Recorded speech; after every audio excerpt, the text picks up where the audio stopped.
Hello, everyone. Welcome back. And I think apologies are required right now. I'm sorry. It's been a long time since I last recorded something on YouTube, my YouTube channel, also my podcast on Spotify, and also my last blog post. So I'm back. Um, Sorry about that. Just had some back issues. But I guess the most important thing is I'm slowly getting better, but hopefully um, it will continue since back problems are usually chronic. So anyway, if you, I guess most of you don't know, I take a long time to create these blog posts and vlogs. It takes me hours. And one thing about my back is that if I sit too long, for more than an hour, it gets stiff. So anyway, the important thing is I'm here and it's showtime. All right. So is your funny Valentine still around? So it's Valentine's month again. It's a month of hearts, and uh, I think it's customary for me to come up with a Valentine's blog post or video. And most of you probably found your partner attractive because they were funny. You know, some people say humor is the best aphrodisiac. All right. So having a long-term relationship primarily involves two things. Can you guess what they are? Okay. So I'll give you some time. All right. So the answer could be as simple as acceptance and change. All right. Just like the lines in the Serenity Prayer by Reinhold Niebuhr, a big part of the work I do in individual, couple, and family sessions can actually come to just these two options as people face challenges in their relationship, either with themselves or their significant others. I often ask questions to my couples once they get to the feedback session. If you've seen a few of those silver or golden anniversary celebrations, what do you notice is usually part of the ceremony? Do you see the couple face each other and say something about their relationship? What do you often witness included in their speeches for one another? After a few guesses and not hearing what I expect them to say, I would ask a couple of that couples. Uh, Sorry, I would add that couples usually talk about the funnier parts of their relationship or their history together. In fact, couples call each other by their pet names, which, especially in Filipino culture, could be very endearing. So, the answer to the question, the thing that couples usually include in their speeches for each other in their during their anniversary celebrations is humor. Why is humor important?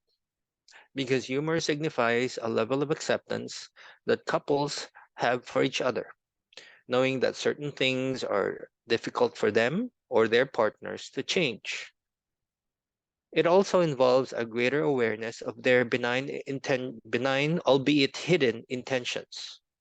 So usually we do something. You hear couples argue, right? They do something wherein they really mean something. They really mean to do something that's helpful, but it ends up uh, blowing up in their faces. All right. So, and that part that's usually hidden is the benign intention. All right. behind the behavior that your couple, uh, uh, your partner sees you doing. All right. So if one is messier than the other, the neater partner usually only sees a lazy and defensive partner, right? But once the messier partner feels accepted, while the neater partner sees how much the former is trying their best to keep up with the neatness, the human compassionate side starts to kick in.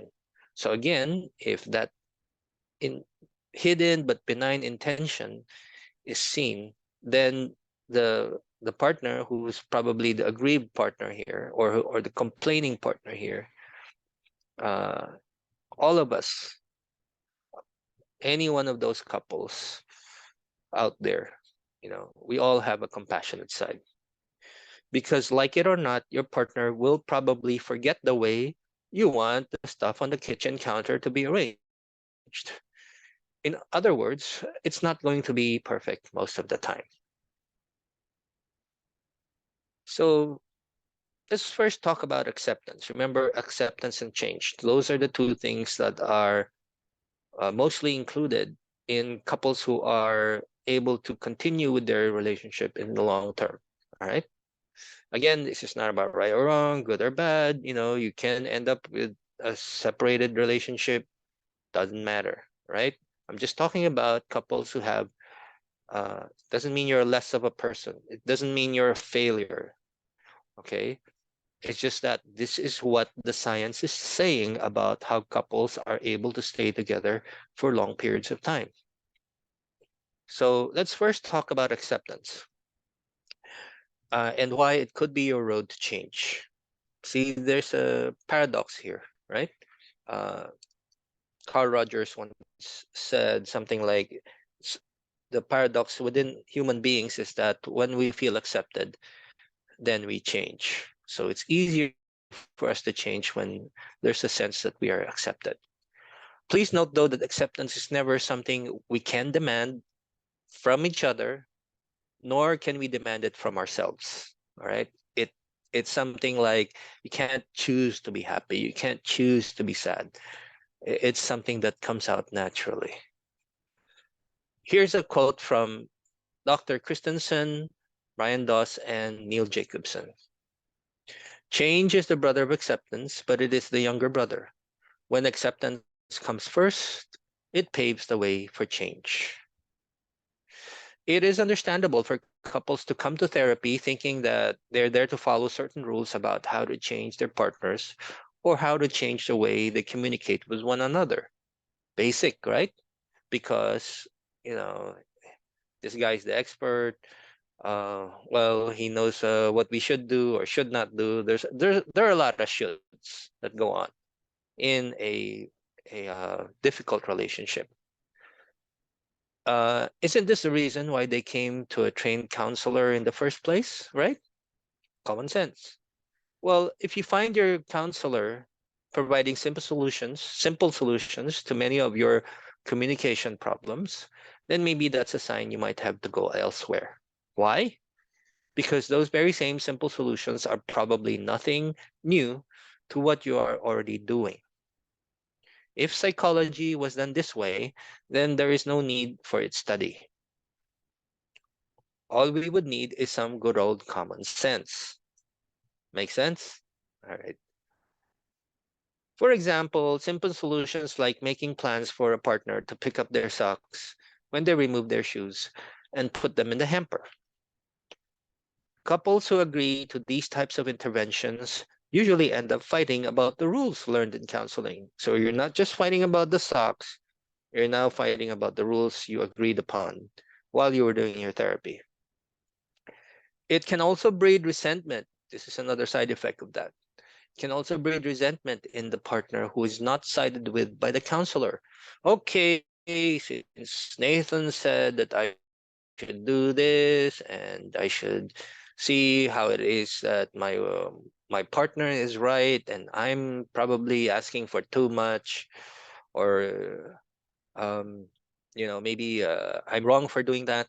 Okay, well, guess what? What that leads to? It just leads to resentment. two people ganging up on one of the partners in the counseling room. Moreover, these are rules to again fight about, as I said earlier. Well, one of you is not following the agreement, which means another demand and another source of frustration. So demands, right? So that's also one of the reasons why couples separate. It's unreasonable demands. And the other one I mentioned is cumulative annoyance. It is through acceptance that we see in our partners that sorry, it is through acceptance that what we see in our partners as defects turn into the differences they were between you from the very start. So remember how different you were when you started and how attractive that was to you. I have such a boring life. My partner gives me all the excitement I want. I've been longing for in my life. I've had too much excitement in my past relationships. It was tumultuous. Now I find somebody who's more stable, right? But in a different context, that excitement or that stability, both of them can turn into, let's say, excitement. Well, it's too hard to be in this relationship. My partner is too unpredictable. And the stability, well, eh, my partner is so boring. I don't get any surprises. It's just so mundane. I feel like this relationship is dead, you know? So humor is a big part of this process of accepting that your partner will not be your clone all the time. All right. You might like vanilla at one time. Let's say you might like vanilla ice cream, but you don't like vanilla cake. One of you doesn't like vanilla cake, but you both like vanilla ice cream. Okay. So you're not going to be the same all the time. It is also through acceptance that we humans feel moved to change. When others us in all our uniqueness, we find a space accepting us, even if we snore too loud at night, or when they are cleaning up after us, even when they had a long day at work. So when we feel that we are accepted, then we have more room. We are not as defensive as we used to be. We're more open. We're more aware of what our partner is doing. We sense that our partner is accepting us, and we see how difficult that is for your partner is neater than you or messier than you. All right. That compassion is what can trigger more lasting change. It is self-motivated and not coming from an outside expert who probably doesn't know the full context of your relationship. So it's not about going to an expert that I can guarantee. You are the expert of your relationship. So let's talk about change this time. Here's a quote from Giuseppe Tomasi de Lampedusa. If we want things to stay as they are, things will have to change. And the change that we are looking for is the change from within, or that which I referred to as self-motivated. Again, if you go to a counselor and feel like he or she is taking either side of the equation, then that means your counselor is not doing anything that you and your partner haven't already tried. Your counselor is just adding another voice to either side of the argument. Yep, you go home with a full set of rules that are hard to remember in flight and hard to maintain, as old habits are difficult to eradicate. So you don't just change 180 24 hours after a day or overnight. It takes time and it takes a lot of practice. In other words, we slip into our old patterns just like all humans do. Deliberate change can be done in order to avert cumulative annoyance. When I say deliberate, it means that the change is coming from a more mindful partner who is capable of seeing the world behind your partner's eyes. Knowing your partner's sensitivities and unique history of past relationships with family, friends, ex-romantic partners, and many more is your template to doing things more slowly in the face of challenging relationship situations. All right? In fact, if there is indeed a rule that universally applies to any relationship, struggling or otherwise, it is simply to slow down, become more mindful or aware of your differences, your sensitivities, your contexts or your situations, and ways of communicating. And of course, knowing what is more open to change and what is better off accepted, as it says in the Serenity Prayer. So again, you do a little bit of Tai Chi. So slow it down and try to get a wider perspective in the heat of the moment. Remember what you wanted to be when you first said yes to the relationship. And that never changes. The things that are important to you when you're in the context of a relationship, your deepest, most important, most meaningful aspirations for yourself, that doesn't change. So, can you say yes to the full package? Continue to persevere towards your best aspirations you have for yourself in the context of a long-term relationship. You can't slice your partner in half because they come in one package.